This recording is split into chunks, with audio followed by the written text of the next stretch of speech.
Hello दोस्तों, मैं आज आपको एक ऐसी रहस्यमय दुनिया के बारे में बताऊंगा जिसके बारे में हर कोई जानना और समझना चाहता है। दोस्तों, मैं बात कर रहा हूं अंडरवर्ल्ड की।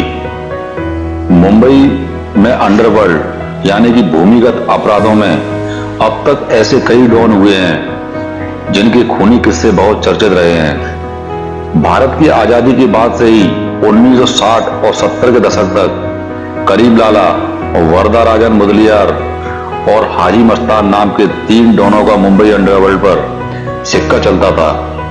तीनों के इलाके बटे हुए थे और ये एक दूसरे के कामों में टांग नहीं अड़ाते थे, इसलिए तब तक अंडरवर्ल्ड में खून खराबा नहीं हुआ करता था। पर जैसे ही दाऊद इब्राहिम की एंट्री हुई, उसके आने के बाद यह स्थिति बदल गई। हाजी मस्तान मुंबई अंडरवर्ल्ड को एक नई पहचान देने और ग्लैमर को अंडरवर्ल्ड के साथ लाकर खड़ा करने वाला बाहुबली माफिया तस्कर हाजी मस्तान मुंबई का पहला अंडरवर्ल्ड डॉन माना जाता है। उसका जन्म तमिलनाडु के कुडलोर में 1 मार्च 1926 को हुआ था। हाजी ने स्मगलिंग के जरिए खूब पैसा कमाया। 1970 के दशक तक मस्तान मुंबई में अपना साम्राज्य स्थापित कर चुका था। उसने ही वरदाराजन मुदलियार उर्फ वरदा और माफिया डॉन करीम लाला को आगे बढ़ाया और मुंबई में अपने धंधे को दोनों के बीच बांट दिया। तमिल होने के कारण वरदा और हाजी के बीच काफी अच्छे संबंध थे। कुछ समय बाद ही वरदा वापस चेन्नई चला गया। कहा जाता है कि हाजी मस्तान और उस वक्त तत्कालीन प्रधानमंत्री के बड़े अच्छे रिश्ते थे। मस्तान जैसा बनना चाहता था वह उससे ज्यादा ही बन चुका था। अब वो अमीर भी था और ताकतवर भी। मस्तान को सफेद डिजाइनर सूट पहनने और मर्सिडीज की सवारी करने का बहुत शौक था। उसके हाथ में हमेशा विदेशी सिगरेट और सिगार दिखाई देते थे। ऐशो आराम उसकी जिंदगी का इकलौता सगल बन गया था। करीम लाला पठान था और अफगानिस्तान के कुनार प्रांत में 1911 में पैदा हुआ था। मुंबई के तस्करी समेत कई गैर कानूनी धंधों में उसके नाम की तूती बोलती थी। उसका प्रभाव इसी से पता चलता है कि खुद हाजी मस्तान उसे असली डॉन कहा करता था। 21 वर्ष की उम्र में करीम पेशावर के रास्ते मुंबई पहुंचा और यहां पर उसने अपना धंधा शुरू किया। 1940 तक वो तस्करी के काम में जम चुका था। फिर उसने जुए और दारू के अड्डे भी कई जगह खोल लिए।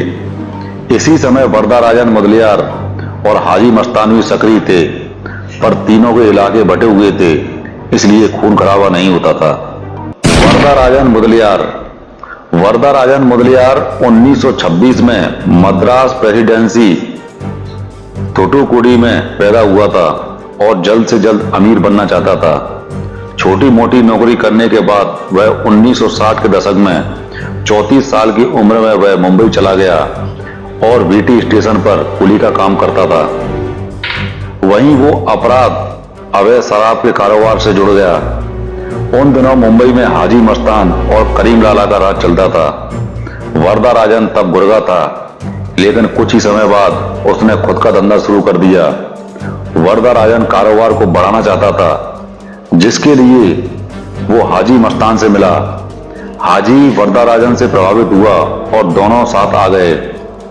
इसी दौरान हाजी मस्तान ने उसे करीम लाला से भी मिलवा दिया। कुछ ही सालों में वह मुंबई अंडरवर्ल्ड में स्थापित हो गया।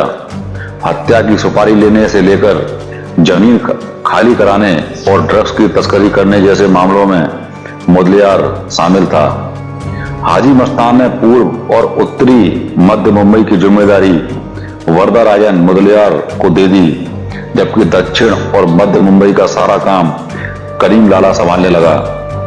मुंबई में रहने वाले तमिल समुदाय के लोग उसे मसीहा मानते थे। वह भी अपने लोगों के लिए पूरी तरह समर्पित था। सब इनके हिसाब से चल रहा था, लेकिन 80 के दशक में एक तेज तर्रार पुलिस अधिकारी के कारण वह मुंबई छोड़कर वापस चेन्नई चला गया। 2 जनवरी 1988 को चेन्नई में माफिया वरदाराजन मुदलियार का दिल का दौरा पड़ने से मौत हो गई। दाऊद इब्राहिम भारत के सबसे बड़े अपराधियों की लिस्ट में दाऊद का नाम सबसे ऊपर है। दाऊद 1993 के मुंबई अटैक का मुख्य मास्टरमाइंड था। कहा जाता है कि दाऊद कई आतंकी संगठनों का भी करीबी और पाकिस्तानी खुफिया एजेंसी ISI का उसे संरक्षण मिला हुआ है। दाऊद की बेटी की शादी पाकिस्तान के क्रिकेटर जावेद मियांदाद के बेटे से हुई है। दाऊद इब्राहिम के पिता मुंबई में एक हेड कांस्टेबल थे।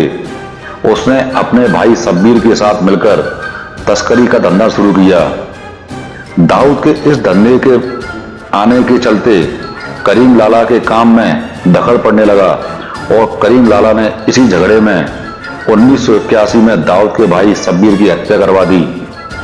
इसके बाद दाऊद के गैंग और करीम लाला के पठानी गैंग के बीच खूनी गैंगवार शुरू हो गया। 1986 में दाऊद के साथियों ने करीम लाला के भाई रहीम खान का कत्ल कर दिया, जिसने कभी अंडरवर्ल्ड पर राज करने वाला करीम लाला को तोड़कर रख दिया। इसके बाद उसने दाऊद को दोस्त बना लिया और अपराध की दुनिया को छोड़ दिया। 1980 में वरदाराजन ने जुर्म की दुनिया को अलविदा कह चुका था। इससे पहले 1977 में जयप्रकाश नारायण के आंदोलन से प्रभावित होकर हाजी मस्तान ने अपराध की दुनिया को छोड़कर सियासी दुनिया में कदम रख दिया था। निश्चित ही दाऊद सारी मुंबई में अकेला बड़ा गैंगस्टर बचा था। इसके जाने का उसे बहुत लाभ मिला। 1993 के धमाकों से पहले दाऊद मुंबई से दुबई चला गया। धमाकों की वजह से ही दाऊद छोटा राजन अलग हो गया। छोटा राजन भी मुंबई से मलेशिया चला गया और वहां उसने अपना कारोबार शुरू कर दिया। ऐसे में अभी तक उतने प्रभावी नहीं रहे। अरुण गवली को अपना प्रभाव बढ़ाने का मौका मिला। शब्बीर इब्राहिम काबली जब सभी अंडरवर्ल्ड डॉन मुंबई छोड़ चुके थे, तब जुर्म के मैदान में दो मेन खिलाड़ी बचे थे, अरुण गवली और अमर नायक। अमर नायक को पुलिस ने मुठभेड़ में मार गिराया और उसके भाई अश्विन नायक को गिरफ्तार कर लिया था। अब अरुण अकेला ही डॉन बचा था। हमेशा सफेद टोपी और कुर्ता पहनने वाला अरुण मुंबई की दगली चाल में रहता था। दगली चाल को उसने किले का रूप दे दिया था, जिसमें 15 फीट के दरवाजे भी थे। गवली के हथियारबंद लोग हमेशा वहां तैनात रहा करते थे। गवली डैडी के नाम से मशहूर था। एक अनुमान के अनुसार उसके गैंग में लोगों की संख्या करीब 800 थी। मुंबई के कई कारोबारी और बिल्डर कारोबार बढ़ाने में उसकी मदद लिया करते थे। गवली हफ्ता और रंगदारी भी वसूल करता था। गवली को सुपारी किंग भी कहा जाता था। मारपीट और हत्या की घटनाओं में सुपारी लेकर वह अंजाम दिया करता था। पुलिस वालों में भी उसकी अच्छी पैठ थी। यही कारण रहा कि जब उसे पकड़ा गया तो कई पुलिस वालों की जांच हुई। गवली ने एक दशक में कई दुश्मन जुटा लिए थे। पुलिस भी उस पर शिकंजा कसना चाहती थी। ऐसे में उसने बच निकलने का एक रास्ता ढूंढा, राजनीति में कूदना।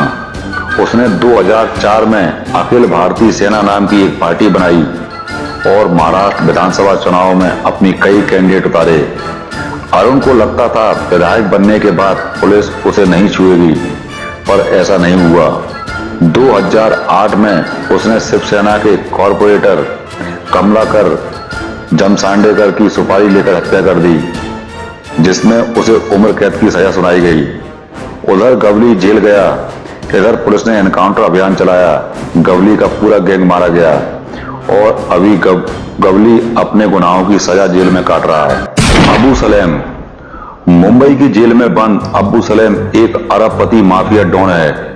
सीबीआई और पुलिस रिकॉर्ड के मुताबिक उसकी कुल संपत्ति 4000 करोड़ रुपए की है, जिसमें से 1000 करोड़ रुपए नकदी और संपत्ति उसकी दोनों पत्नियों समीरा जुमानी और मोनिका बेदी के बीच बांटी गई है। अबू सलेम 1960 के दशक में उत्तर प्रदेश के आजमगढ़ जिले में सराय मीर गांव में पैदा हुआ था। पिता की मौत के बाद उसने पढ़ाई छोड़कर एक मैकेनिक के यहाँ काम करना शुरू कर दिया, लेकिन जल्द वह काम के लिए दिल्ली आ गया। यहाँ उसने मैकेनिक का काम करने के बाद टैक्सी चलाना शुरू किया। आर्थिक स्थिति न सुधर पाने के कारण 80 के दशक में वह मुंबई जाकर टैक्सी चलाने लगा। यहाँ उसकी मुलाकात दाऊद इब्राहिम के लोगों से हुई, जहां उसने डी कंपनी में काम करना शुरू कर दिया। जल्द ही वह गैंग में आगे बढ़ गया। उसके खिलाफ पहला मामला 1988 में मुंबई के अंधेरी पुलिस स्टेशन में दर्ज किया गया, लेकिन 1991 में उसे पहली बार गिरफ्तार किया गया। इसके बाद अब्बू सलेम दाऊद के गैंग में अपनी खास जगह बना चुका था। इसी दौरान मुंबई के सीरियल ब्लास्ट में, जिसका इल्जाम दाऊद इब्राहिम गैंग के सिर पर था, इसलिए दाऊद इब्राहिम और उसके गैंग ने दुबई में पनाह ली। अब्बू सलेम भी वहां पहुंच गया और दाऊद के भाई अनीस इब्राहिम के लिए काम करना शुरू कर दिया। अब्बू सलेम अब एक बड़ा माफिया बन चुका था। रंजिश के कारण 1998 में अब्बू सलेम दाऊद गैंग से अलग हो गया। बाद में दोनों की दुश्मनी गहरी हो गई थी। 1997 में बॉलीवुड के निर्माता गुलशन कुमार की हत्या में भी उसका नाम सामने आया था। भारत में मोस्ट वांटेड बन जाने के बाद सलेम भारत छोड़कर भाग गया। उसके खिलाफ रेड कॉर्नर नोटिस जारी कर उसे 20 सितंबर 2002 को उसकी प्रेमिका मोनिका बेदी के साथ इंटरपोल ने लिस्बन, पुर्तगाल में गिरफ्तार कर लिया। 1993 के मुंबई सीरियल धमाकों में मामले में अब्बू सलेम पर विशेष टाडा अदालत ने 8 आरोप दायर किए थे। इसी कड़ी में बचे हुए 4 डॉन, जिनके नाम हम आपको अगले पार्ट में बताएंगे। दोस्तों, वीडियो अच्छा लगा हो तो लाइक करें, सब्सक्राइब करें।